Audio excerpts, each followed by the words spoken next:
we're going to go ahead and open up the floor to questions from the governors. Mr. Chairman, did you want to start out with one? Well, let me ask, I know we've got a number of questions, but let me go ahead with this, Secretary. I know that the President has an appreciation for unions and that there is some preferences, I understand, in the bill for union work being done. And I'm concerned that if there is discretionary funds that are being allocated by the department, and you've got one project that has union worker support, maybe it's a union state, but you've also have an application from a right-to-work state that does not have a union mechanism or support for the contract. Will those be treated equally?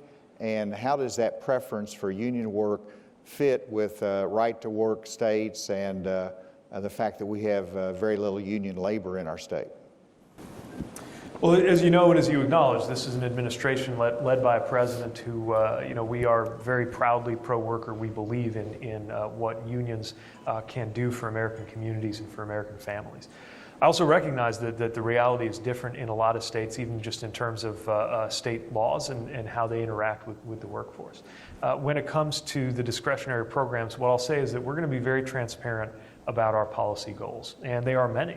Of course, creating good-paying American jobs is one of the biggest reasons this bill was passed in the first place. That goal sits alongside a number of goals around safety, around economic growth, around climate equity, and others that are within the parameters set forth by the law, of course, going to be made as transparent as we can make them in the guidance that goes out for these discretionary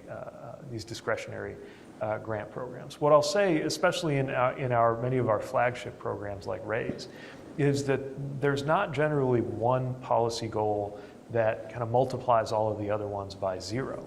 But I'll also say that, of course, there is a benefit to meeting as many of our policy goals as possible at the same time. Look, sometimes you'll see a project that is so outstanding with regard to safety that we don't expect it to be a flagship program from maybe a climate or equity standpoint, but simply want to make sure that it's not negative in those regards while it does this enormously positive thing on safety. Sometimes it'll be the other way around.